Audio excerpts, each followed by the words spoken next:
You're listening to the official podcast of the Westside Vineyard in Los Angeles, a community of individuals and families connecting with God to change the world.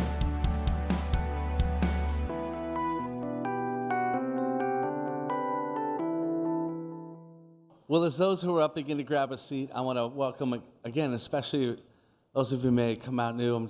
It's great to be able to gather. And I reminded recently of when I was young.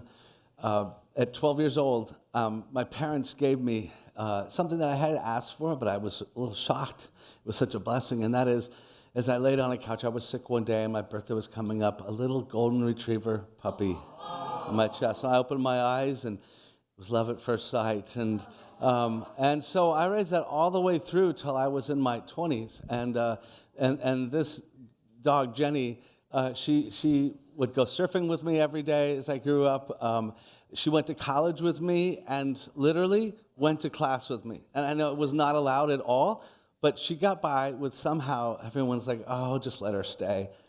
4 years of college, they let me take her through graduation ceremony. It was so cool because they're like, well, she went to class. You know, what else do we do?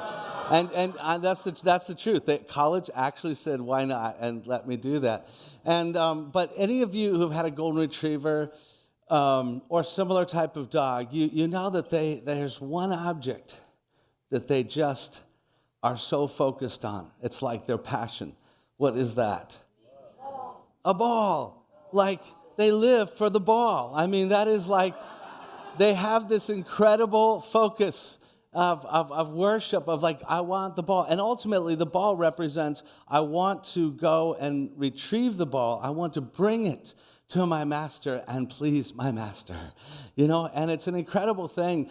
And so at some point I thought, you know what, all my friends know my dog. She's kind of part of my life, just probably about 16 years old. And I said, well, I'm gonna have a birthday party for you guys. And so they all came over. We thought it was kind of fun. It was kind of a goofy thing to do. And a few people, guys, brought some gifts. And one friend of mine, and he loved Honor, and we worked at a beach club. And so he collected tennis balls into a box for like a month. And then he brought the entire box, and the last thing we did is he takes the box and he just dumps it across the lawn, and there's just tennis balls everywhere. You can see here. And so you're thinking like this was heaven, you know, for my dog. No, it was hell for my dog because you're designed to have this kind of, you know, when you have that intense focus, you're designed for that. And when suddenly everything is equally important that's in front of you, you go crazy. So we sat there and watched.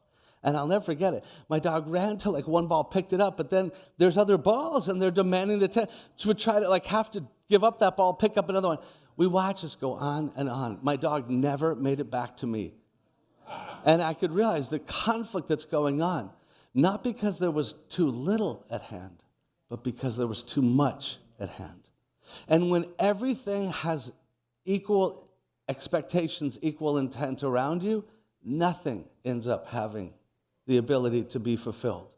And I think that's a picture of the way a lot of us feel like our lives can be. When everything is equal in its demands, in its importance, nothing is. And if we are going to move forward in life, that can be one of the challenges we face. When we fear everybody's expectations, we cannot move towards any expectations. And this is part of what I want to challenge us with today and to think deeply about as we continue in this series moving forward. Where a couple weeks ago I shared what I sensed was kind of God putting before us something that took place in the people of Israel that I think can speak to our lives as well. And that is when these people are moving across the Exodus, which means exiting from slavery in Egypt to the Promised Land, and that is the Exodus. And in that journey, we come to a point in which, you know, the people had been in a particular mountain in a camp for some time. And God says to them, we read in Deuteronomy, where it says, the Lord our God said to us, you have stayed at this mountain long enough. It is time to break camp and to move on. Look, I am giving all this land to you. Go in and occupy it. And I suggested then, and I would again, that I think for some of us, there's a word that we feel can speak to us, that you have been at this mountain, this place, long enough. It's time to break camp, to break out of that familiar place. The place that some of us would say, yeah, it probably was meant to be temporary, but it's starting to become permanent. I feel like God wants him to move on, and I've got more to get to, but I kind of stay in that place.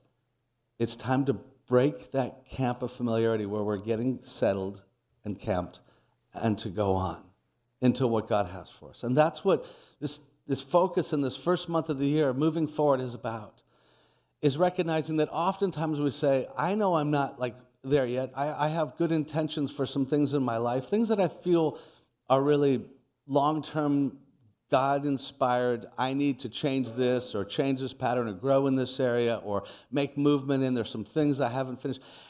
But a lot of times I have that intent, and a year later I'm going, I still have that intent. What happened to the change? There's things that hold us. There's choices we have to confront. And if we're going to find the freedom to do that, and I want to suggest to you this morning that one of those is the fear of man. And the fear of man is like those tennis balls where suddenly we fear everyone and everything. And we're living our lives out to that. And we're unable then to really move forward and follow that one thing that is central to us because we're fearing it all equally. And that can be that place of the fear of man. It can speak to fearing physical harm, but in general, it's much more than that. It's usually not so much that we fear the harm somebody does, but we fear their approval or lack of approval.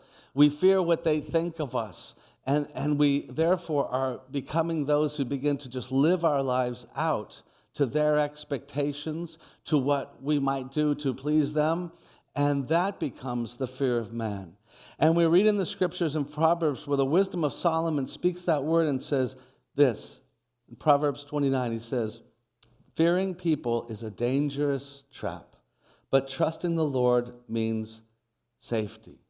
Fearing people is a dangerous trap, he says. And many translations say it's a snare. And this Hebrew term for like trap or snare, it's speaking to like an animal trap. It was used for that when they would trap an animal so that it couldn't what? Move on. It couldn't move. It was going to be locked in until its death. And the fear of man can do that to us. It can lock us in and keep us waiting just to die because it's bound us in that way. And that is what we have to face that we need. It's been said that the greatest prison people live in is the fear of what other people think. Now, I think if we're willing to reflect on that, we realize that it's probably a little more true than we even want to admit. The truth is, if we could step back to what Jesus sees, he sees people who were created to live an adventure with God, the creator of your life or your existence. Like, oh my gosh, I'm going to create you and I am going to let you be a part of creation, this created order.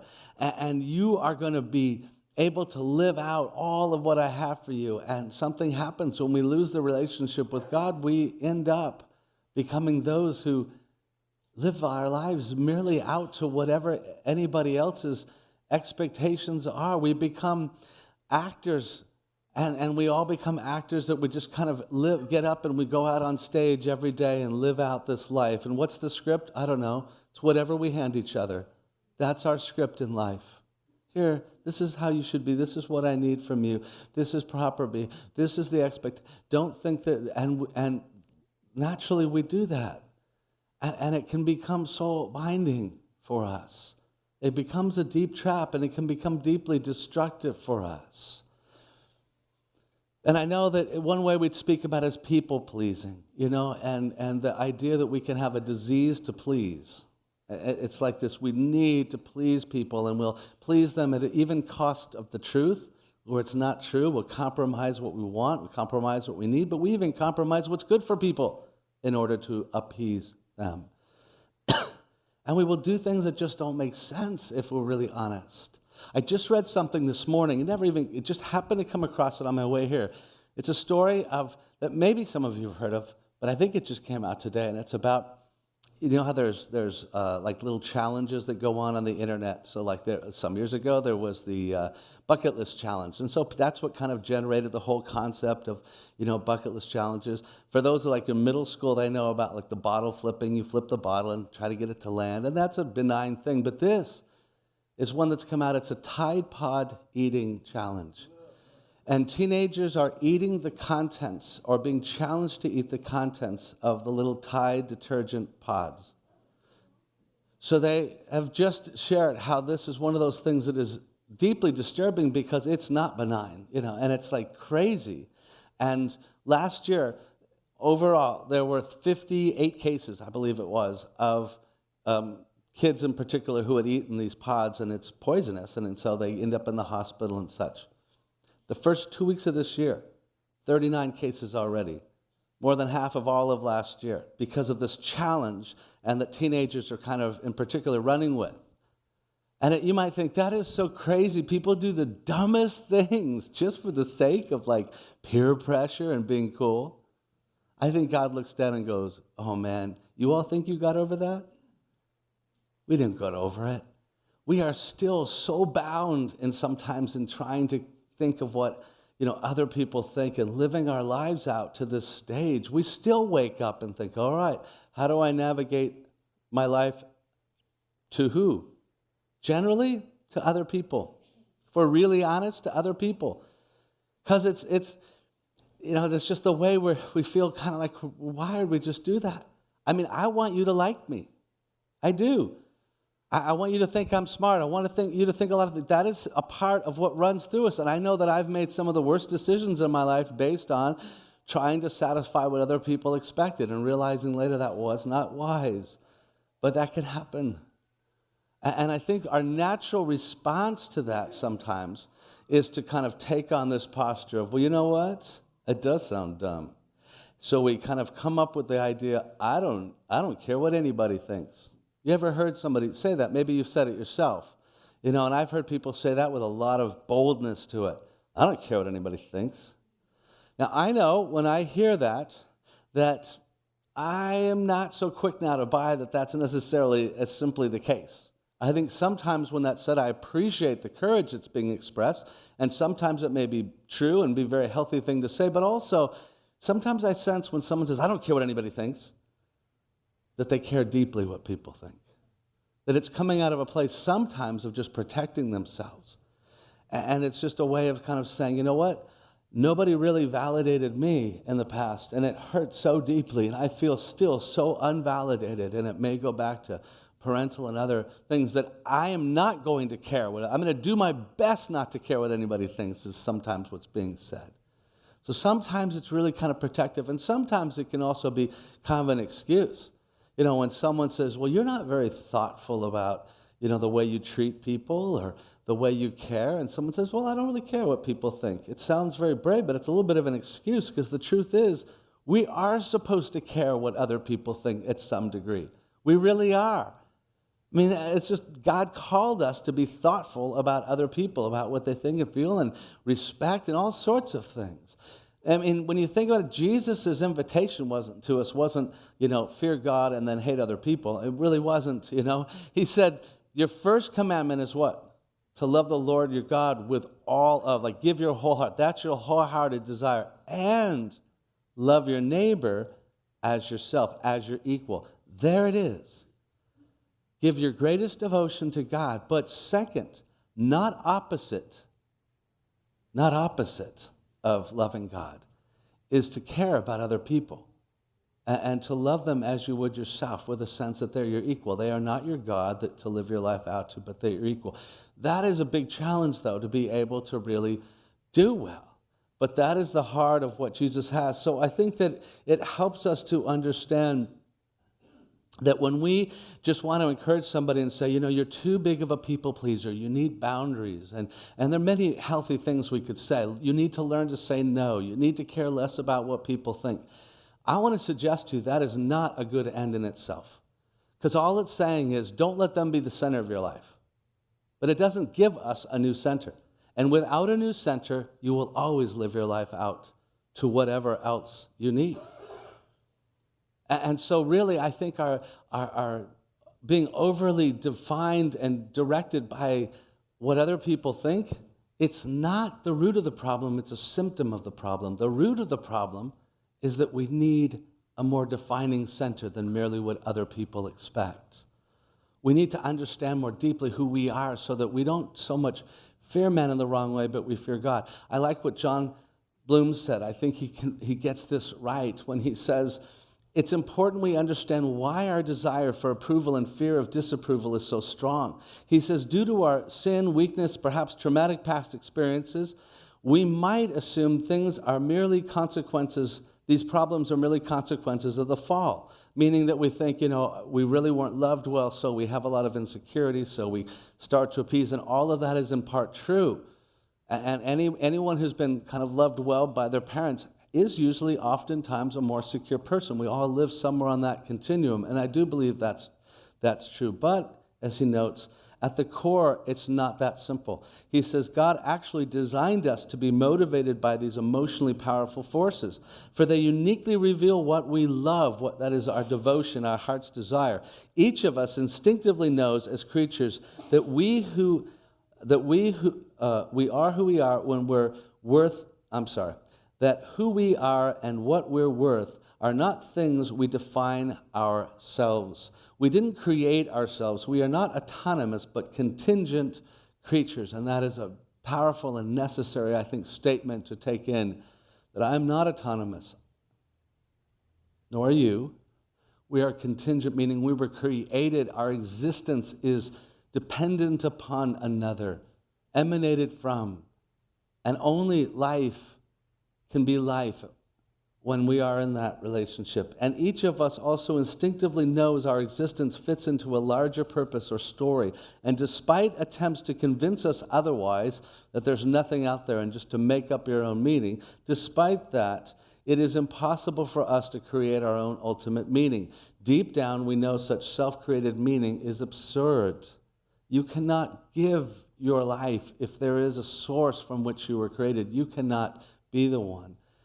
The source is the one. So we cannot help but derive our identity, value, and meaning from external sources. Moreover, we instinctively seek them from external personal sources because we are persons.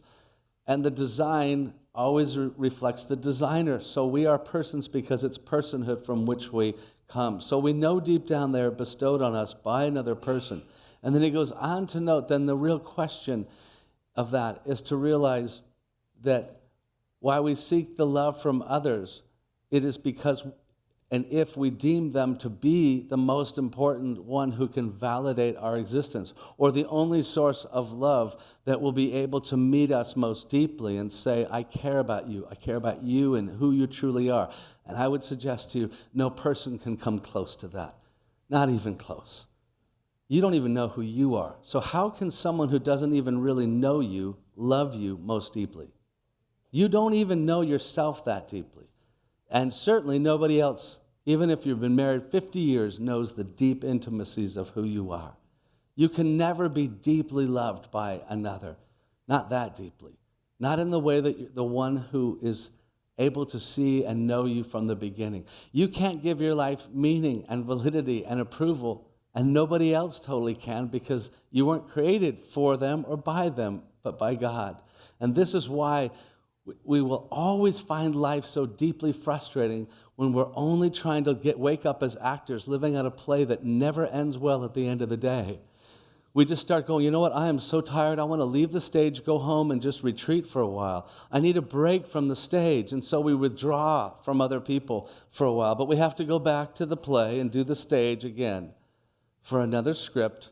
And there's so many people in the audience, and they all have different expectations. I can never satisfy all of them. That's what we end up doing.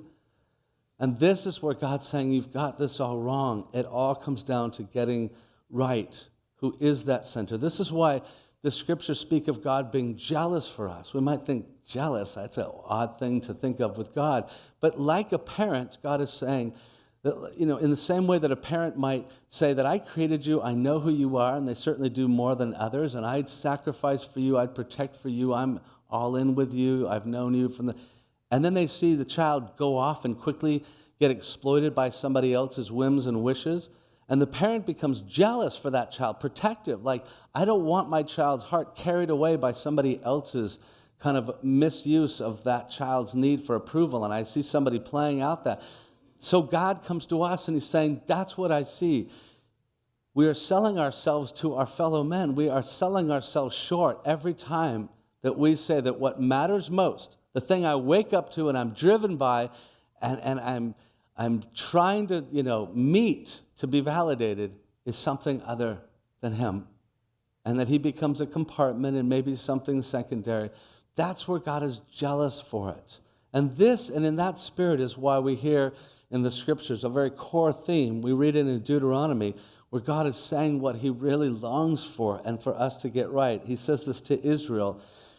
In Deuteronomy 10 it says, "And now, O Israel, what does the Lord your God ask of you, but to what? But to fear the Lord your God, to walk in all his ways, to love him, to serve the Lord your God with all your heart, with all of your soul, and to observe the Lord's commands and decrees that I am giving you today for your own good." It's interesting there because you begin to go, well, how do I pull this together? It says I'm to fear God and to love him. I don't love people I fear. That seems opposite. But that's because, and what we have to get clear on is, it is not that we fear because God in this case is wanting to do harm to us. It's very clear. It ends by saying, because this is what's good for you. I'm leading you in what's good for you. That's what I'm able to do for you, is help your life actually experience the good. That's what God's after. So you fear him. Why? Because he is the only one who will determine that. Your existence is contingent on him. Nobody else is going to be able to provide life for you, real life, eternal, and no one else is going to be able to provide that kind of love for you. So you should revere. That's what another way you should fear, in the sense that you fear what you think makes the greatest difference, what has the greatest consequences. And most of us in this room, if we're very honest, do not fear God in that way. We are more afraid of what other people think sometimes. And what we're saying is we think we will suffer greater consequences by them rather than if we're not kind of centered in who God is. They say, that's why you fear him. And when you sense something has the greatest good for you and therefore the greatest consequences, if you don't, you're going to love that. It is your good. And that's what he's saying. And this is why Jesus makes a statement that can be a little maybe hard to hear at first, but he's getting at a very significant point when in Matthew 10 he says, "Don't be afraid of those who kill the body but cannot kill the soul. Instead, fear the one who can destroy both body and soul in hell." And we think, oh, so this is, don't make God mad because he's going to want to send you to hell. That's one way you might read it, but that's not necessarily the case. Hell is those who are saying, you know what, I don't want God. And God says, all right, you live in eternal separation then. And that's a tragic thing. And so we fear people who can harm our bodies and don't realize God's saying, this isn't even what it all is about. Your whole life is not defined merely by your body. I know you as a spiritual being, and you should care about the consequences of what is the center of your life. Because if you drift off of this orbit, you're going to drift out into the outer darkness. So don't drift from this orbit, because this is the orbit of your life. This is the only true orbit, and it's me, and I don't want you to drift into the outer darkness. So he's saying you should be thinking of that when you think about who you're living your life out to. And so both of them see that this command to love God supremely is part of fearing God supremely. And they're not mutually exclusive. They're two sides of the same coin. And this is why you have the wisdom of Solomon making that grand statement in Proverbs where he says, the fear of the Lord is the beginning of all wisdom.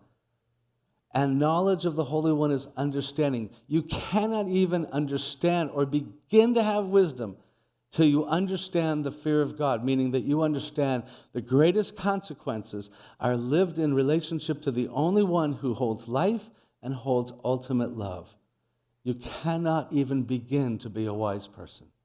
You cannot even begin to understand who you are or what's going on until that is honed down. As Tim Keller says this way, noting from another, he says, you're only as durable as the thing that you love most. He goes on to say, if I love something that can never pass away, I will never pass away. If I can love something most that will last forever, I will last forever. That's what I'm bound with. But if I love anything that's vulnerable, then I'm vulnerable. I'm as durable as that which I love most. It's a profound statement to think about. You and I are only as durable as what we give ourselves to. And unfortunately, so often we're kind of giving ourselves to lots of things, to their attention. How do they feel about me? Well, up and down. Then I'm up and down. And if it ends, then I end. If that is what I live for, then what I live for, meaning what I give my whole life to, is over. And that's why so many things we give ourselves to can be over. But if we say, no, I give myself to the one who's unchanging, who has life eternal, not life temporal, life eternal, and loves me unconditionally, delights in me, that's who I am, then I have the chance to wake up every day and live out my life to an eternal love, to be durable, to live in that way. And that's what God's heart is. So that is the ultimate freedom. And this transition we need to make from fearing man to fearing God is not a transition in which it is, this is bad, this is good. No, it's about primary. And I just want to share quickly how can I become free from being bound by the fear of others? One, obviously, is simply choose. Choose God as my primary audience, the one whom my life is contingent upon. And I note their primary audience because what becomes so clear is God wants us to care what others think. And the issue isn't do you care about what others think or wanting to please people. The issue is not wanting to please people, it's needing to please people. The issue isn't about caring what others think, it's about caring what others think more than anything else. So the issue is really about primacy. What do you primarily care about? And that we have to choose, who is that? Who do you choose to make your primary audience? And I like the phrase, your audience of one, where you say, ultimately, I live to an audience of one. There's one tennis ball. I'm not lost in a sea of them. Who's that audience of one?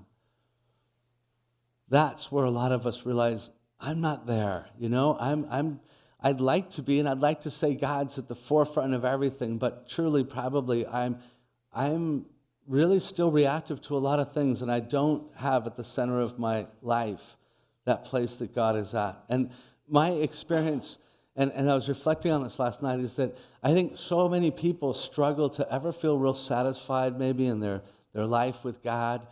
And, you know, they're kind of at a place where it's like, well, you know, I don't know, I've kind of done the Christian thing, the God thing, whatever they might define it by. You know, I mean, it still matters to me. Like, Jesus has he's cool. He has a place in my life, and I, you know, hey, I'm saved, and all those type of things. But really, when it comes down to it, it's just a part of things. It's all kind of equal. My experience is that person will always feel deeply unsatisfied, like it ain't working, because it never will work. You will be like the dog sinking in tennis balls. You will never have a sense of life working when you try to make somehow everything primary. And this is why it's so vital to face the fact that at some point we've got to say, no, there's got to be something that defines, something that connects me. And this is what God is after. We see it in almost every journey of spirituality. We have to get to a point where we realize I have to confront that fearing others is not going to define me. The Apostle Paul is a profound example because he was one in religious tradition who was the rising star. And the Apostle Paul, formerly called Saul, was this religious leader. And everyone's going, hey, he's passionate, he's good, he is fulfilling his resume. He was living out to great popularity, except he was really wrong. He was not really actually listening to God and honoring God because he was now confronting Jesus, who's coming to kind of set things right. And so when he confronts Jesus and realizes, oh my, I've been wrong, the Apostle Paul, the rising star, suddenly has his whole life turned over, and suddenly what? He is now, his family and friends are like, what? Like, you are out. He's persecuted, rejected. He faces all of that. I mean, profoundly, he basically, if you think about it, went from one extreme to the other, not because he didn't fear people, because he had met the one who really deserved his heart the most. And he realized, I thought I was so smart. I looked at fellow people, and we thought we were the ones. It's God and God alone. And woe for me for being wrong. And so we read in Galatians where he says, obviously, I'm not trying to win the approval of people. If I was, if pleasing people were my goal, I would not be Christ's servant. Like, at some point, being Christ's servant from here on out means I'm just not, it's not about pleasing people, because I understand there will be conflict. You know, that is part of what it means to love Christ. He is a rebel in this world. He is a revolutionary. I cannot commit my life to him and follow that way and expect that it's always going to be popular. And he comes to that place, and he also says this, and I think very humbly, where in 1 Corinthians he writes, I care very little if I'm judged by you or by any human court. Indeed, I don't even judge myself. It's the Lord who judges me. It's interesting there, because he's not saying like, hey, I don't care what people think, I'm my own judge. See, usually when we say, I don't care what people think, it comes with a little bit of pride, a little bit of like, hey, I'm my own person. Do you hear what he's saying? He's saying, I don't even care what I think. I'm no better than you. I don't judge things right any better than you do. But when God seems to be clear on something, I'm going with that. I let God be the one who defines things for me. And that's the era of which he comes at this. And we see Jesus in the same way, really leading the way, where Jesus says, as I come to this earth and I live, what separates him, what he leads the way to do is to lead that life in which, as he himself said, I only seek to please him who sent me. Those are the words of Jesus. I only seek to please him. That is what's defining for me. And we look at Jesus and realize, well, he wasn't one who didn't care about people. He gave and sacrificed for people. He just profoundly didn't meet all their needs or their whims or their wishes. But he clearly loved people, so there's nothing selfish about it. What he's saying is, I have one mission, though. I have one calling. I have one delight in my heart. I am focused on what the Father wants. And out of that, I will serve other people. But it is that center. And I love towards the end of his life, he's really coming towards his own crucifixion, and he prays with his disciples around him. He's making this prayer to the Father, and he says this. Jesus says, I have brought you glory on earth by completing the work you gave me to do. Wow, that says something there, that his whole life had been about what? Giving God glory. In other words, I want you to be glorified. I want you to get honored. I want you to be pleased. I want to care what you think about. That's what matters. And I've completed it by doing everything you gave me to do. Now, I pause for a second. How many of you have ever had a to-do list? You know? Or a to-do list of some type. And how many of you have ever completed all of your to-do lists? Like, I never do. And I live at the end of the day feeling like I never live with completion. So I find it profound when I read that statement from Jesus. I really do. I feel at the end of my life, I'll just be going, oh, I didn't get that done. And I just feel like life is this incomplete. And he says at the end, I completed everything that mattered. And I read that line, and how is it possible? Because it's what everything you gave me to do, not what everybody else wanted me to do. Lots of people may not, at the end of the day, have thought, Jesus, you didn't come to my house and heal my child. You didn't come and do, there's so many things he may not have done. But he did everything that he understood the Father set for him to do. And I think that's really important for some of us to take in and can be really liberating. Because so many of us feel like our whole life is defined by just never getting everything done. And Jesus lived with what the Father had for him. And it's fascinating because for most of us, the idea of fulfilling life and all of our life goals and our potential is usually contingent upon a few core things. It's almost always connected to marriage, parenting, and work. And so to fulfill my life, to have said, I have really completed what mattered. Usually means, did I get married and did it go well? Did I marry the right? if I parented, if I could raise kids that are, let's just go with decent. If I could raise kids who are like decent, I will somehow have fulfilled life. Or if in my job I can finally prove enough accomplishments, I will feel complete. Here's what's fascinating. Jesus prayed that prayer and announced that and said, Father, I've completed everything you gave me. He wasn't married. He wasn't a parent. And at this point, he was no longer working as a carpenter. He didn't have a regular job. Some of you really need to hear that. Those are not the things that you have to fill. Now, if God gives you those, usually much of what he wants you to do and what he has for you every day has a lot to do within those circumstances. But those circumstances do not find whether you can complete your life. They do not. And he's saying this is liberating. You and I should have the same prayer. This is the way I live my life. I am done trying to meet every possibility. Because in our day and age, it's massive. It's just massive. So exhale possibilities and kind of focus in on the gift of grace for a God who understands limitations better than you and I. He created the temporal world. He created the 24-hour day. He created your lifetime. And he will give you what you can complete. Live before him.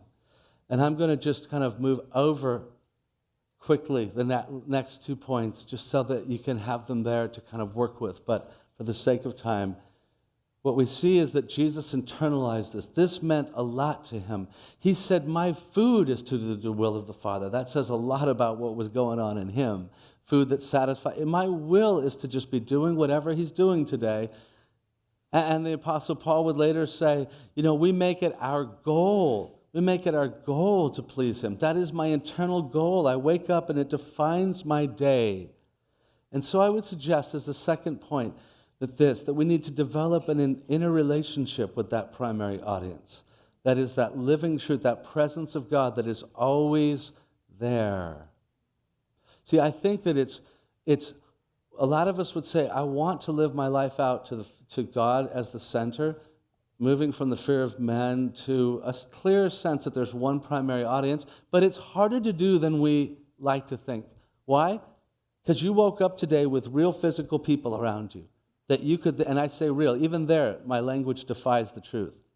God is more real than our bodies. He is more real. But we see people and we see their faces. I see your faces, so I'm like, oh my gosh, what is she thinking right now? What's he thinking right now? We do that, and we look around, and we're suddenly like, oh boy, I better be the actor and get back on stage. So there is a lot of going on around us that's constantly going on. Yet, who is more present? God. Who knows you better? God. Way better.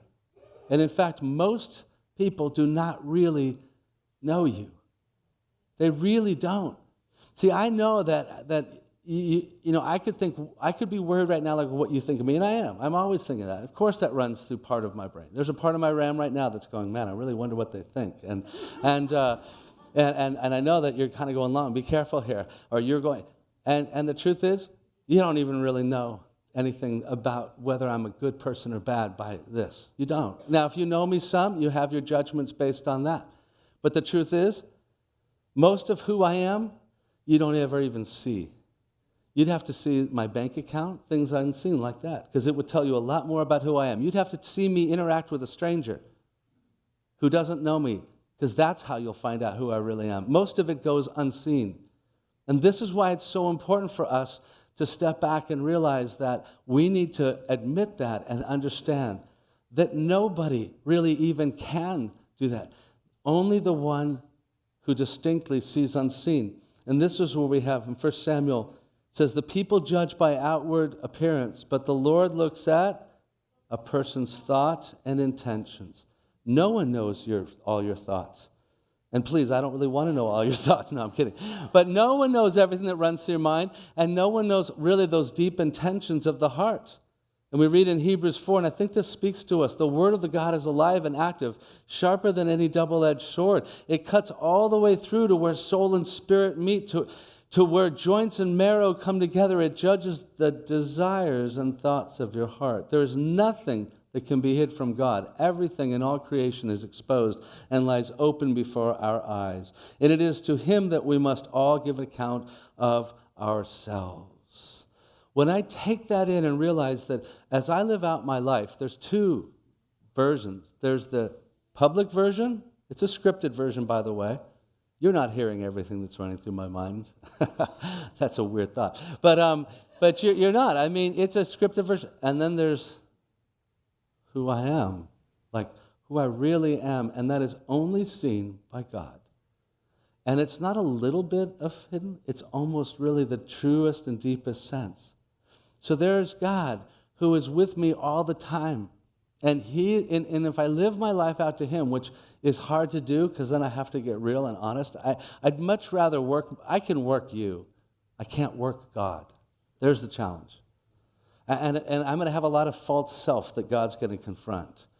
That's the hardest part of it, is like, well, I have this idealized self. God goes, whatever. And let's start talking about you. It's like, no, didn't you see? Not really, I wasn't that impressed. So, there's this real self that I'm going to have to look at. But the only way I can be really loved is to be really looked at. It's the only way it is. So to be really deeply loved and to have eternal life is to bring the real self. The other one doesn't exist, by the way. That ideal self you have, they don't exist. They don't. They're not real. So you can get it loved, but what's getting loved? Something that isn't even real. So God can love the real self. And God's interaction with us will always be different. See, I can, if I'm thinking about living out to the fear of man, what am I doing? I'm working the approval angles. That's it. I hope I dressed right. I'm trying to be cool. I hope that you're satisfied. Like, it's a lot, and I can work that. But with God, God always is saying, let's just engage the heart. So let's say you are going through really unfair things and like, this isn't fair. And we want to work it and we want to fight for fairness because it'll make us feel better if we get it fair. It doesn't really work out real. God will probably say, look, I see it. It's really bad. It's fair. It's unfair. So what are you going to do? Yeah, I don't care about that, God. Let's talk about what they should do. No, what are you going to do? Let's get down to you right now and how you're going to respond to this unfairness. God is going to always be there, but he's going to be there working with the intimates. Or you're about to send post something on social media, and you're like, man, I'm ready to fire this one off. That's great, And if you're thinking about the fear of man, you're going, I wonder how this will make me look. It's going to make me look like I'm on the right side of this issue. It's going to make me look like I'm, this is cool. And God says, all right, maybe. Why don't you copy me on that one? Before you post it, why don't you copy? Let's sit down for a minute and review it. What does it say about your heart that you're about to post that? Oh, no. But see, God sees everything. And God's more interested in who you are and what you're becoming, not what you're putting out there. And if you're looking at something inappropriate on the internet and you're thinking, well, it's all about if I can get away with it because I wouldn't want somebody to think I'm weird and kind of sick, so I don't, as long as I can guard what other people, God would say, really, I'm not interested in what other people think. What I want to know is, what are you trying to find in what you're searching for on the internet? What are you really trying to find? Oh, God, why are you asking that question? Because God's questions, his interactions, is always about who you really are. That's what he wants. He wants you. And that's why, and I'm going to skip our last point, but that's why just mentioning that Jesus says, look, when they're all going, how do I live? How do I grow? How do I become like you, Jesus? And the disciples ask, and he goes, well, let's get one thing straight. And he goes on in Matthew 60, and you can read more where he says, be especially careful when you're trying to be good so that you don't make a performance out of it. Because it might be good theater, but the God who made you won't be applauding. And he goes on, he says, so when you pray, don't go out into public and make a big spectacle. Close the door and pray in secret. And when you give, don't have everyone see. Be able to give in secret. And he goes on and on. And what he essentially says is, there's something cherished that happens in secret. That the most defining you and defining of your heart and your life is what happens that nobody else sees. We all know that, don't we? We all have a sense that when But what we do that nobody else sees can reflect the best and worst of us, but it reflects who we really, really are. And that's the focus that Jesus says we should have. We should join God's secret service. He says essentially, like, have a part and a place in your life where you do things that only you see. And that's an encouragement for any of us. If we want to develop, we ought to go do something this week where you bless someone, you share with somebody, you serve someone that nobody else sees. It will serve you and your formation. Why? Because it's the time where you can go, that was about this relationship I have uniquely and distinctly with God that wasn't just playing out. So therefore, it's more pure, it's more defining. I need to cultivate more of that. Make sure that it's there in the mix of things. And in the end, we are told to look to Jesus as the one who gets it right, to focus our eyes on him, because he is the one who endured the cross. But endured the cross for what? Hebrews says, for the joy that was set before him, because something else mattered more. And that's what it always comes down to. The fear of man is not because we care too much about people. It's not. I think the fear of man in a crippling and entrapping way is because we don't fear God enough. We don't love God enough. We don't have God as that primary audience enough.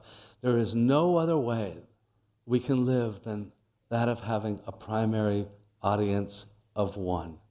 And I think this plays out, and I'll close with this so dramatically, where you get to the end of Jesus' life, and there's Pontius Pilate, and there is Jesus. And they brought Jesus and saying, okay, let's put on trial we're going to bring him, we're going to make sure he gets crucified because we really need to put an end to him. He's threatening our sense of well-being, said the religious leaders. So, let's see an end to this. But we need the Roman government to do it, and Pilate's kind of the overseeing person in that area. So they bring him, and you find that Pilate is really, at the end of the day, he's the ultimate picture of somebody who's in the dilemma of trying to please everyone, because he has to keep order, so he has to appeal to this religious group that's there, and so he's trying to satisfy their request, and so he's trying to take it in, but he's realizing, well, look, there's nothing to this, there's no truth in this, and this isn't, these allegations are false. So he could just do the right thing, or he could do what'll appeal to them. And he basically says, I'm not going to crucify this guy. And then they go, yeah, but then you're no friend of Caesar's. Ooh, they pull the Caesar card, They pull the oh, what about your boss? And they do. And that's exactly when he's like, oh my gosh, now I got to go make sure, because I got to make sure I appeal to him. And by the way, it gets worse. So now he's in this dilemma, and he's like, okay, I don't know. Well, and he keeps trying to navigate it. And then it gets worse because his wife chimes in. So he's got the boss, and now, remember, his wife says, I don't think he's guilty. Don't harm him. Oh, no. I'm caught between trying to satisfy this group and Caesar and my wife. Sounding tough yet? This guy's in a dilemma. And in the end, he doesn't satisfy anybody. And he comes to the point where he says to Jesus, and he says, what's truth to him? I've lost any sense that there's a center. He's cynical about there being any truth. And he ends his life unable to ever satisfy anything. And we go on and on. It's incredible kind of what happens. But then there's Jesus, who ends up bearing all of the mocking and the insults and all of the rejection of so many in order to finish what had been given to him. How did he do that? He stayed rooted in the words that were spoken over him. When we read where God spoke over him early, the launching of his ministry, it said, this is my son, whom I love. I am well pleased with him. And it can be translated, I am delighted in him. So he's saying, the one who's delighted in me, the one who I've been chosen and called by, I am going to stay rooted in that. Jesus went forward into eternity and is leading the way of eternity. Pilate ends up just feeling like he lost everything. That's pretty much the way life will come down to. So I want to encourage you, if you're one who's like, I kind of feel like I'm on the stage just playing out to everyone. Maybe it's time just to leave the stage and just say, look, I'm not going to be an actor on the stage anymore. Anyone ever see The Truman Show, the movie? It's a great movie. And the whole thing is, that this guy Truman's been, basically a whole show from his birth has been made about him, and the whole world's watching him on this fake stage that's just been created. But he doesn't know it. It's a whole town, it's a whole world. As far as he knows, this is it. Until he finally, in his adulthood, starts to realize, wait a minute, I may be living and other people are watching me. And it ends with this incredible scene I won't go into, but where he basically makes his way and comes up to the edge of this giant stage. And the voice of Ed Harris is saying, don't leave, Truman, I need you, you won't leave me. And he opens the door and walks out. And some of us need to say, I'm walking out. I'm walking off the stage. I am not going to live my life out this way. And others of you, maybe you realize, I'm one of those people who I'm trying to live between both worlds. And at some level, I've kind of got to take this and do this. I've got to decide what's primary, because otherwise it ain't working. Let's pray.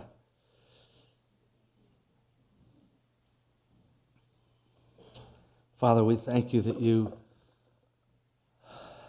are the one who loves us so deeply, and you know us. And we can't imagine how you love us, but we have spent so much time trying to be loved by people who cannot ever really know us. And then there is you, who absolutely knows us. And while that should frighten us, you've come to us to love us in our sin and to forgive us, because you want us as your children to once again live our lives, to know the true, eternal, unending good that is you. So may you fill our hearts afresh with delight, that we might delight in you. Yes, obey, and yes, fear, but in that fear that we might love you and realize that when we wake up tomorrow, you're the only one who's seen it all. You're the only one who sees us. And you're waiting for us.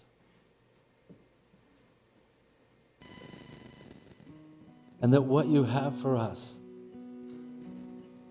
you're the only one who loves us without needing us, without merely being a fellow man woman of need. So we pray that we might wake up and center ourselves in you afresh and learn that you are the only one who can be that primary audience. It's you and you alone, we pray. Let's stand and let's worship together. Thank you for listening to the official broadcast of the Westside Vineyard in Los Angeles. Tune in for next week's message.